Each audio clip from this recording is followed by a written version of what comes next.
Olá, meus irmãos, bom dia.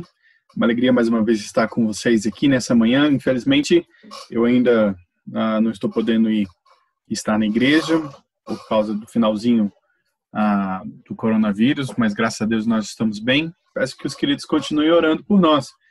E hoje nós vamos continuar estudando e falando sobre escatologia, e eu acredito que essa vai ser, provavelmente, talvez, a última da série sobre esse tema. A gente vai poder conversar sobre isso em outros momentos, mas dentro do planejado esse é o último, e hoje nós vamos falar sobre o milênio descrito em Apocalipse capítulo 20, sobre a leitura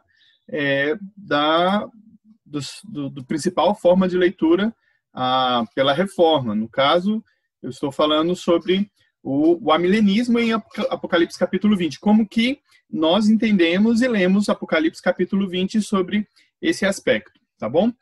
Então, o objetivo da nossa conversa hoje é falar sobre os últimos dias da volta de Jesus, sendo a parte 4 do estudo que a gente está fazendo. Se você ainda não assistiu algum dos temas, procura aí no YouTube, você vai ver. Esse estudo é baseado no livro do Anthony Huckman, A Bíblia e o Futuro. Então, se você tiver mais interesse de se aprofundar no tema, convido você a procurar esse livro, comprar, lê-lo. Existem outros materiais muito bons também, tá bom? Ok, então qual é o objetivo de hoje da nossa agenda? A gente vai falar sobre paralelismo progressivo, sobre os 1000 anos, da forma como ele aparece nos versículos 1 a 3 de Apocalipse capítulo 20, e depois os 1000 anos também que aparecem em Apocalipse capítulo 20, dos versículos 4 até o versículo 6, e uma conclusão bem objetiva. Então, sem delongas, vamos ler Apocalipse capítulo 20, e ele nos diz assim: Então vi descer do céu um anjo que tinha na mão a chave do abismo e uma grande corrente. Ele segurou o dragão, a antiga serpente, que é o diabo, Satanás, e o prendeu por 1000 anos, lançou-o no abismo, fechou-o e pôs o selo sobre ele, para que não mais enganasse as nações até que se completasse os 1000 anos. Depois disso, é necessário que ele seja solto por um pouco tempo. Vi também tronos, e nesses são os que não adoraram a besta nem a sua imagem, e não receberam a sua marca na testa e na mão. E viveram e reinaram com Cristo durante 1000 anos. Os restantes dos mortos não reviveram até que se completasse os 1000 anos. Essa é a primeira ressurreição. Bem-aventurado e santo é aquele que tem parte na primeira ressurreição. Sobre este, a segunda morte não tem poder. Pelo contrário, serão sacerdotes de Deus e de Cristo e reinarão com ele 1000 anos. Até aqui, e a gente vai dar sequência no nosso estudo. E a primeira parte que eu queria conversar com vocês é a respeito do paralelismo progressivo e o que isso significa, o que isso tem e se refere para a nossa realidade. É exatamente o que esse desenho está tentando nos mostrar. O livro de Apocalipse ele é dividido em 7 partes, como se fossem 7 pequenos livros dentro do livro de Apocalipse. E no aspecto de um paralelismo progressivo, essas 7 partes elas se desenrolam e paralelamente entre si. E cada uma delas retratando a igreja e o mundo desde a época da primeira vinda de Jesus, da primeira vinda de Cristo, até a segunda vinda de Cristo. Então, cada uma dessas sessões, ela está falando sobre esse mesmo período, sobre esse mesmo intervalo, sobre esse mesmo tempo, tá bom? Então, é isso que a gente chama sobre paralelismo progressivo. E pensando nisso, a primeira dessas sessões é encontrada em Apocalipse capítulo 1 até o 3, dos capítulos 1 até o 3, onde João vê Cristo ressurreto e glorificado, andando entre 7 candeeiros de ouro. Em obediência à ordem de Cristo, João passa agora a escrever cartas para cada uma das 7 igrejas da Ásia Menor. A visão do Cristo glorificado, juntamente com as cartas às 7 igrejas, formam uma unidade. A segunda dessas 7 sessões é a visão dos 7 selos, encontrado em Apocalipse 4 até 7. João agora é arrebatado ao céu e vê Deus assentado em seu trono radiante. Então ele vê o cordeiro que tinha sido morto, tomando o rolo selado com 7 selos na mão daquele que está sentado no trono, indicando que Cristo conquistou a vitória decisiva sobre as forças do mal. E dessa maneira é digno de abrir os selos. Então, os selos são quebrados e diversos julgamentos divinos sobre o mundo são descritos. Nessa visão, vemos a igreja sofrendo provações e perseguições sobre o pano de fundo da vitória de Cristo. tá bom? E aí pode surgir uma pergunta nesse momento. Tá, como que a gente consegue definir o início e o final dessas 7 sessões paralelas? A exceção da primeira, que, né, eles formam uma unidade objetiva, a resposta é que cada uma dessas 7 sessões terminam com a indicação do tempo do fim chegando. Tá? Tal indicação pode ser fornecida por uma referência ao juízo final, no fim da história, ou o estado final de bem-aventurança do povo de Deus, ou ambos. Ou seja, a gente está falando que cada uma dessas sessões é marcada no final de cada uma delas com ou o juízo final, ou com as bem-aventuranças dos santos, ou a vida eterna, ou no caso as duas, inclusive. Tá? No caso, então, a gente, dividindo essas 7 partes, a gente tem esse desenho. A terceira sessão, ela acontece nos capítulos 8 até o 11, e descreve as 7 trombetas de juízo. Nessa visão, vemos a igreja vingada, protegida e vitoriosa. Essa sessão termina com uma referência clara do juízo final. Diz o versículo 18 do capítulo 11. Na verdade, as nações se enfureceram, chegou, porém, a tua ira e o tempo determinado para serem julgados os mortos, para se dar o galardão aos seus servos, os profetas aos santos e aos que temerem o teu nome. Assim, os pequenos como os grandes, e para destruíres os que destroem a terra. Beleza? Então vamos lá. Quarta sessão, capítulos 12 até o 14. Essa sessão começa com a visão de uma mulher dando à luz a um filho, enquanto que o dragão espera devorá-lo tão logo tenha nascido. É uma referência clara e bem objetiva ao nascimento de Cristo. O restante dessa sessão, ela descreve a oposição contínua do dragão, que representa Satanás, essa oposição que ele faz à igreja. Então, aqui nós somos introduzidos a uma situação em que aparecem 2 bestas, que são auxiliares do dragão. A besta que emerge do mar e a besta que emerge da terra. Essa sessão termina com uma descrição figurada da vinda de Cristo para o juízo. Diz assim, os versículos 15 e 14 e 15 do capítulo 14. Então, capítulo 14, versículos 14 e 15. Olhei, e eis que uma nuvem branca, uma nuvem branca, e sentado sobre a nuvem, um semelhante ao Filho do Homem, tendo na cabeça uma coroa de ouro e na mão uma foice afiada. Outro anjo saiu do santuário gritando em grande voz para aquele que se achava sentado sobre a nuvem: toma a tua foice e ceifa, pois chegou a hora de ceifar, visto que a seara da terra já secou. E aquele que estava sentado sobre a nuvem passou a foice sobre a terra, e a terra foi ceifada. Beleza? Então vamos lá. Quinta sessão é encontrada agora nos capítulos 15 e 16. Ela descreve as 7 taças da ira, retratando dessa forma, de um modo gráfico, a visitação final da ira de Deus sobre aquele que permanecer impenitente. Essa sessão também termina com uma referência ao juízo final. E nos versículos 19 e 20 do capítulo 16, e diz assim: e a grande cidade se dividiu em 3 partes, e caíram as cidades das nações. Lembrou-se Deus da grande Babilônia para dar-lhe o cálice de vinho do furor da sua ira. Toda a ilha fugiu e os montes não foram achados. E a sexta sessão, capítulos 17 até o 19, descreve a queda da Babilônia e das bestas. Babilônia aqui representa uma cidade mundial, as forças do secularismo e ateísmo que estão em oposição ao reino de Deus.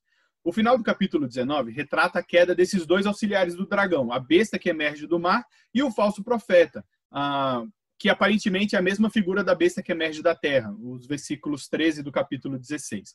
Mais uma vez, temos referências claras ao tempo do fim.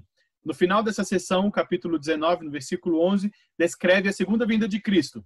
Viu o céu aberto, e eis que um cavalo branco, seu cavaleiro chama fiel e verdadeiro, e julga e peleja com justiça. A sétima e última sessão, os capítulos 20 até o 22, narra a condenação do dragão, que é Satanás, completando dessa forma a descrição da destruição dos ímpios, dos inimigos de Cristo. O juízo final e o castigo final dos ímpios estão descritos no final do capítulo 20. Diz: vi um grande trono branco e aquele que nele se assenta. Vi também os mortos, os grandes e os pequenos, postos em pé diante do trono. Então se abriram os livros. Ainda outro livro, o livro da vida, foi aberto, e os mortos foram julgados segundo as suas obras. Então, a morte e o inferno foram lançados para dentro do lago de fogo. Essa é a segunda morte, o lago de fogo. E se alguém não foi achado inscrito no livro da vida, esse foi lançado para dentro do lago de fogo. Em adição, essa seção descreve o triunfo final de Cristo e a sua igreja e o universo renovado, aqui chamado de novos céus e nova terra. Então, nós descrevemos rapidamente aqui as 7 sessões para a gente entender um pouco essa ideia do paralelismo progressivo e a maneira adequada da gente interpretar, então, o livro de Apocalipse. Não como um processo cronológico em que a gente tem uma descrição no início do livro como sendo o início dos tempos ali, a primeira vinda de Jesus, e o final do livro de Apocalipse como sendo o final da história. Mas sim, nós temos 7 porções que elas são paralelas, mas ao mesmo tempo elas se completam, tá bom? E essa ideia de se completar é exatamente o conceito de, embora elas serem paralelas entre si, elas também revelam um certo progressismo escatológico. A última sessão, por exemplo, a sessão 7, ela nos leva mais longe, no futuro, do que as outras sessões que terminam especificamente um tempo remoto em comparação a essa sessão. Tá? Encontramos uma progressão escatológica nessas 7 sessões, não apenas em relação a cada sessão, mas também no que diz respeito ao livro como um todo. Se admitimos que o livro de Apocalipse retrata a luta de Cristo e a sua igreja, por um outro lado, contra o inimigo de Cristo e da igreja por outro, né? A gente está falando, se a gente admite que Apocalipse retrata essa luta entre a igreja por um lado e os inimigos de Cristo e da igreja do outro lado, podemos dizer que a primeira metade do livro, dos capítulos 1 até o capítulo 11, descreve uma luta na terra, tá? Retratando a igreja enquanto perseguida no mundo. A segunda metade do livro, dos capítulos 12 até o 22, nos fornece um pano de fundo espiritual e mais profundo dessa luta, mostrando a perseguição da igreja contra o dragão, Satanás e seus auxiliares. Tá? À luz dessa análise, vemos como a última sessão, os capítulos 20 até o capítulo 22, se encaixa bem. Tá? Essa última sessão descreve o julgamento que recai sobre Satanás, a sua condenação final. Uma vez que Satanás é o oponente supremo de Cristo, é bastante lógico que a sua condenação seja narrado por último. Nessa ideia da progressão, esse é o último item que é adicionado aos outros 6 sessões, as outras 6 partes, ou aos outros 6 pequenos livros que nós temos no próprio livro de Apocalipse. Ok, agora depois de ter entendido tudo isso, nós estamos prontos para entender e interpretar Apocalipse capítulo 20, dos versículos 1 até o capítulo 6. E eu tenho gastado e dedicado um pouco de tempo para falar com os irmãos sobre isso, porque esse é um tema que gera talvez muita controvérsia ou divergência quanto aos fim dos tempos, sobre como que vai se dar, e como eu já falei na última aula, apresentando resumidamente os 4 principais visões a respeito do milênio, eu quero hoje me debruçar exatamente sobre o aspecto daquilo que nós entendemos como igreja ser a interpretação mais adequada desse período, no caso, o amilenismo, tá bom? A interpretação pré-milenista, aí agora a gente só para fazer um paralelo desses versos, os entendem como descrevendo o reino milenar de Cristo na Terra, que se seguirá a sua segunda vinda. É verdade que se fez referência à segunda vinda de Cristo no capítulo anterior, capítulo 19, dos versículos 11 até o 16. Agora, se a gente considerar o Apocalipse 20 como mostrando o que cronologicamente se segue ao que foi descrito do capítulo 19, essa pessoa realmente concluiria que o milênio de Apocalipse 21 a 6 virá após a volta de Cristo. Só que, como a gente já viu a ideia do paralelismo lá progressivo, a gente entende que o capítulo 20 até o capítulo 22, ele constitui uma única sessão, a última sessão desses 7. Então, a gente percebe que o capítulo 20, ele dá o início sobre o tempo que seria a primeira vinda de Cristo até o final, a segunda vinda de Cristo, descrito no capítulo 22, tá? Então, a gente fala que Apocalipse capítulo 20, versículo 1, nos traz mais uma vez de volta ao início da era do Novo Testamento e não uma continuidade cronológica do que foi retratado no capítulo 19, no finalzinho dele, do 11 até o 16, tá bom? Então, por isso que aqui agora a gente inicia uma nova sessão e a gente interpreta essa sessão a partir disso. Então, o que de fato o reino milenar retrata em Apocalipse 20? A gente tem essa observação, tá? Ok. O fato é que esse reino retratado em Apocalipse 20, 4 a 6, acontece antes da segunda vinda de Cristo. Tá? Esse é exatamente a definição que nós temos. Então, a vinda de Cristo fica evidente porque o juízo final, descrito nos versos 11 até o 15 do capítulo 20, é retratado como vindo após o reino dos 1000 anos. Não somente no livro de Apocalipse, mas também em todo o restante do Novo Testamento, o juízo final está associado com a segunda vinda de Cristo. Sendo este caso, fica óbvio que o reinado milenar de Apocalipse 20, do 4 até o 6, tem como ocorrência antes e não depois da segunda vinda de Cristo. Agora, a gente precisa estudar um pouquinho melhor como que isso se dá, e a gente vai começar, então, dos versículos 1 até o versículo 6 desse texto, e a gente vai começar com 1 até o 3, tá bom? Apocalipse 1, 20, do 1 até o 3. Nesses versos, a gente tem a descrição do aprisionamento de Satanás. É dito que o dragão, aqui claramente identificado como o diabo Satanás, ele será preso por 1000 anos, e então lançado no lugar denominado a cova sem fundo, ou abismo. Tá? O propósito desse aprisionamento, e isso que é muito legal da maneira como a gente lê esse texto, é para que não mais enganassem as nações até que se cumprissem os 1000 anos. Aí, aqui a gente já começa a ter uma referência de tempo, tá? Os 1000 anos. Principalmente no livro de Apocalipse, a gente tem uma simbologia de números muito interessante.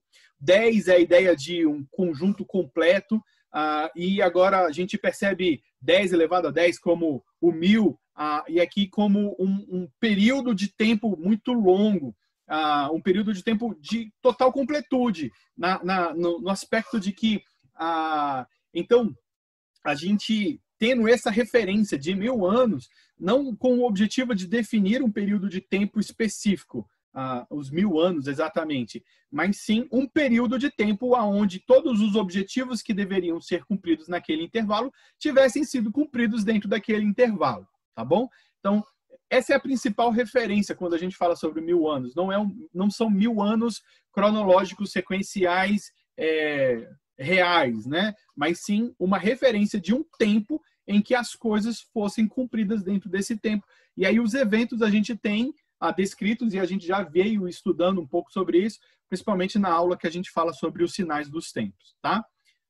Então, dando sequência à leitura do texto, a gente tem uma referência sobre esse aprisionamento de Satanás, e como uma cova profunda, ou um abismo, tá? Uma vez que a referência de lago de fogo, que é mencionado nos versículos 10, 14 e 15 desse texto, do capítulo 20, representa o lugar do castigo final.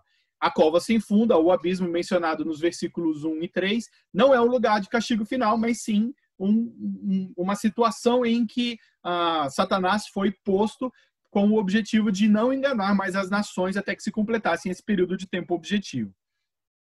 O que se quer dizer com esse aprisionamento de Satanás, então? No tempo do Antigo Testamento, ao menos na era pós-abraânica, todas as nações do mundo, com exceção de Israel, estavam sob o governo de Satanás, por assim dizer.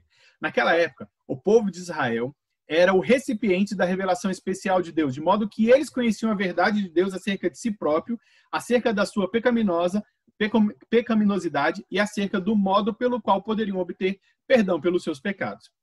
Imediatamente antes da sua ascensão, Cristo deu a grande comissão para os seus discípulos e disse: ide, portanto, fazer discípulo de todas as nações. Mateus 28, 19.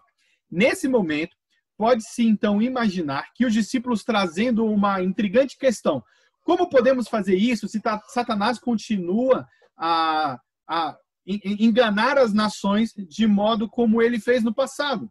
Aí a gente tem, então, em Apocalipse capítulo 21 a 3, João traz uma resposta tranquilizadora a essa pergunta. E a gente pode, utilizando a paráfrase do Huckman, que ele diz assim: durante a era do Evangelho, que foi instaurada agora, Satanás não será capaz de continuar enganando as nações de modo como fez no passado, pois ele foi aprisionado. Portanto, durante todo esse período, vocês, discípulos de Cristo, serão capazes de pregar o Evangelho e de fazer discípulos de todas as nações. A ideia é que essa prisão de Satanás limita a ação dele na terra e permite, com isso, que a evangelização pudesse acontecer de forma efetiva. Agora, não mais somente com Israel sendo o receptáculo da graça de Deus, mas sim agora como todas as nações podendo ser alcançadas por esse poder de Deus. Então, o aprisionamento de Satanás, descrito no capítulo 20, versículos 1 a 3, significa que ao longo da era do Evangelho, período no qual nós estamos vivendo agora, a influência de Satanás, embora certamente não eliminada, é tão restrita que ele não pode impedir a disseminação do Evangelho às nações do mundo. Por causa desse aprisionamento de Satanás, durante essa era presente, as nações não podem conquistar a igreja, mas a igreja está conquistando as nações. Glória a Deus por isso. Aleluia. Assim, agora a gente passa a observar os versículos 4 ao versículo 6. E essa é uma das passagens que fala sobre esse reino de 1000 anos. Como a gente observou no versículo 1 até o 3, mencionando um período de 1000 anos, a gente observa que agora os versículos 4 a 6 também se referem a um período de 1000 anos. Embora seja possível que algumas pessoas entendessem como sendo períodos distintos, a gente não tem uma evidência para poder dizer que esse período seja um outro período. Por causa disso, a gente admite seguramente que os versículos 1 e 3 e 4 a 6 se recupam com o mesmo período de 1000 anos. Esse período, conforme vimos, abrange toda esse intervalo do Novo Testamento até da primeira vinda de Cristo, até imediatamente antes do tempo da segunda vinda de Cristo. Então, quando a gente está falando desses 1000 anos, a gente está restringindo esse intervalo de tempo que nós estamos vivendo hoje, entre a primeira vinda de Jesus e a segunda vinda de Jesus, a volta do Senhor e o fim dos tempos e o juízo final. Então, no versículo 4, se a gente observa com mais atenção, ele fala que a seguinte: vi também tronos, e nestes sentaram-se aqueles os quais foi dada autoridade de julgar. A primeira questão que a gente precisa tratar aqui é: aonde estão esses tronos? O autor, Leon Morris, destaca que o fato de o livro de Apocalipse, a palavra trono, é utilizada 47 vezes. E que todos esses tronos, à exceção de 3, Apocalipse 2:13, Apocalipse 13:2 e Apocalipse 16:10, parecem estar no céu. Tá? Todos esses, exceto esses 3, parecem estar no céu. E se acrescentarmos essa consideração, o fato de João estar vendo as almas dos decapitados, nós então podemos concluir que o local da visão de João aqui, nesse momento, é o céu. Ele está transferido para o céu nessa visão do capítulo 4, do versículo 4. Podemos então dizer que, embora o período de 1000 anos descrito nesses 6 versos seja inteiramente o mesmo dos versículos 1 a 3, ele descreve agora um outro lugar. Enquanto que 1 a 3 se passa na Terra durante essa época, o tempo que nós estamos vivendo, 4 a 6 retrata o que acontece no céu. Então a gente tem esses dois momentos. Na primeira sentença do verso 4, descreve os crentes que morreram, a quem João vê assentado em um trono compartilhando o reinado de Cristo e exercendo sua autoridade de realizar julgamentos. Este reinado é um cumprimento de uma promessa anterior registrada no próprio livro de Apocalipse, no capítulo 3, versículo 21, que diz: aquele que vencer, eu darei o direito de sentar comigo em meu trono, assim como eu venci e me sentei com o meu Pai no seu trono. Conforme a visão segue, João vê um grupo específico de crentes mortos, a saber, os mártires. Diz assim: vi ainda a alma dos decapitados por causa do testemunho de Jesus, bem como por causa da palavra de Deus, tanto quantos não adoraram a besta, nem tampouco sua imagem, e não receberam a marca na fronte e na mão. As palavras alma dos decapitados refere obviamente aos mártires, cristãos fiéis, que preferiram antes entregar a sua vida do que negar seu Salvador. Essa passagem, na verdade, é uma espécie de paralelo da passagem anterior do livro de Apocalipse, no capítulo 6, versículo 9, que diz: quando ele abriu o 5º selo, vi debaixo do altar as almas daqueles que tinham sido mortos por causa da palavra de Deus e por causa do testemunho que sustentavam. Quando João adiciona o fato desses que estão descritos aqui, não adoraram a besta, nem tem um pouco a sua imagem, ele está descrevendo melhor os mártires cristãos apresentados em Apocalipse, capítulo 13, versículo 15, que aqueles que se recusassem a adorar a imagem da besta deveriam, no caso, ser mortos. Então, essa imagem desses são exatamente os mártires que foram feitos por causa do Evangelho de Jesus. E ele os vê ali agora, por causa dessa situação, nós entendemos que está falando sobre o reinado de Cristo, agora junto com esses cristãos que foram mortos e aqueles que morreram crendo em Cristo Jesus, e eles então estão no céu com o Senhor. Então, do que João está falando aqui sobre quando ele fala sobre a primeira ressurreição, tá? No versículo 5, ele diz, essa é a primeira ressurreição. Tá? Essa palavra se refere, obviamente, ao viver e reinar com Cristo, no verso 4. Mas será que essa primeira ressurreição é uma ressurreição física? Um ressuscitar do corpo dentre os mortos? A gente pode entender que não, uma vez que a ressurreição do corpo dentre os mortos é mencionado mais adiante no capítulo 20, nos versículos 11 até o 13, tá? Como algo diferente do que é descrito aqui. A gente pode concluir que no final do capítulo 20, o que está descrito é a ressurreição geral. Aquilo que é descrito na última cláusula do capítulo, a última cláusula do versículo 4 desse capítulo, do capítulo 20, é uma outra coisa que não uma ressurreição física ou corporal, mas sim o aspecto de como que a alma dos cristãos está viva e ativa junto com Cristo no céu. O restante do verso deixa claro que aqueles que estão assentados em tronos eram as almas das pessoas que tinham morrido, crente, que permaneceram fiéis a Cristo. E especialmente os mártires, que selaram a sua fé com a sua vida. Esse grupo que João vê como vivendo e reinando com Cristo. Tá? Essa é a descrição que a gente tem. Embora esses crentes tenham morrido, João os vê vivos, não no sentido corporal, mas no sentido que eles estão desfrutando da comunhão com Cristo no céu. Essa é uma vida de muita felicidade. Por essa razão, a gente pode entender e definir que a palavra que aparece aqui no original grego, quando traduzida por viveram ou vieram à vida, que aparece no versículo 4, descreve o fato de que as almas dos crentes que morreram estão agora vivendo com Cristo no céu e compartilhando de seu reinado durante o estado intermediário entre a morte e a ressurreição. Esse período de 1000 anos, durante o qual essas almas vivem e reinam com Cristo, é conforme vimos toda a era do Evangelho, desde a primeira vinda de Cristo até a segunda vinda de Cristo. Em outras palavras, estamos agora no milênio. E o reinado de Cristo com os crentes dura este milênio, não é terreno, mas sim celestial. Então, quando a gente fala sobre esse trono, sobre esse reinado, nós estamos falando do reinado de Cristo agora, depois da sua ressurreição, da sua ascensão ao céu, e daqueles que morreram durante todo esse período, dos crentes que morreram em Cristo Jesus, tanto mártires quanto não mártires, eles estão com Cristo, desfrutando dessa a comunhão com o Senhor, numa realidade de muita felicidade. E esse período, ele perpassa desde da primeira vinda de Cristo até a sua segunda vinda. E aí, o que a gente ainda tem para poder pensar sobre esse texto? Nós não temos uma indicação nesses versos de que João esteja descrevendo um reinado milenar terreno. A cena que a gente tem aqui, conforme vimos, se passa no céu. Nos versos 4 a 6, não é dito coisa alguma a respeito da terra, sobre a Palestina, sobre um centro deste reinado ou acerca dos judeus. Nada é dito aqui acerca dos crentes que ainda estejam sobre a terra durante este reinado milenar. A visão trata exclusivamente dos crentes que já morreram.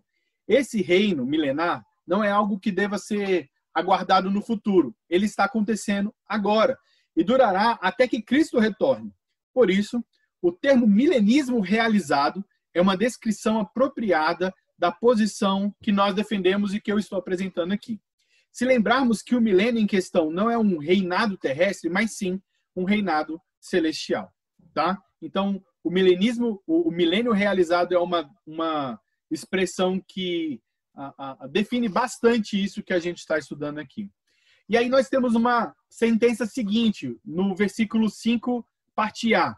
Ele tem um caráter bastante interessante. Ele aparece em algumas versões entre parênteses. E ele diz assim, que essa palavra que a gente está vendo sobre ressurreição, ela não é a ressurreição que descreve uma ressurreição corporal. João está falando aqui a respeito dos incrédulos mortos nesse período. Ele está falando o seguinte: o restante dos mortos, que é essa expressão que aparece no versículo 5, parte A, como distinto dos mortos crentes que ele acabou de escrever antes nos versículos 4. Tá? Essa distinção entre os mortos crentes e os restantes dos mortos, ele está dizendo que esses restantes dos mortos não viveu ou não veio à vida. Então, ele está trazendo a expressão exatamente do oposto daquilo que ele acaba de dizer sobre os crentes mortos. Os mortos incrédulos, diz ele, não viverão nem reinarão com Cristo durante esse período de 1000 anos. Quando a gente, então, lê o versículo 5, parte A, a gente está falando sobre esse restante dos mortos, quando eles vierem, então, a ressuscitar, eles virão para, nesse momento agora, do juízo, tá? E aí, mais adiante nesse capítulo, a gente tem efetivamente o ensino claro a respeito do que acontecerá com os incrédulos, tá? Os incrédulos mortos após o término desses 1000 anos. O que acontece com esses restantes dos mortos? Naquela hora, está descrito no verso 6, que é a segunda morte. Quando no verso 6 é dito que a segunda morte não tem poder sobre os crentes mortos, está implicando que a segunda morte efetivamente tem poder sobre os mortos incrédulos, que aparecem no versículo 5a. O que a gente está falando, então, sobre o que significa essa ideia da segunda morte? O versículo 14, ele explica, tá? Se a gente ler exatamente o versículo 14 de Apocalipse 20, ele vai nos explicar isso. Como a gente não leu ele, eu vou ler aqui agora para a gente. Ele diz assim: então, a morte e o Hades foram lançados no lago de fogo. O lago de fogo é a segunda morte. Retratando, então, que é o fim, a segunda morte, o lago de fogo, é o juízo final, tá? Então, significa punição eterna após a ressurreição do corpo.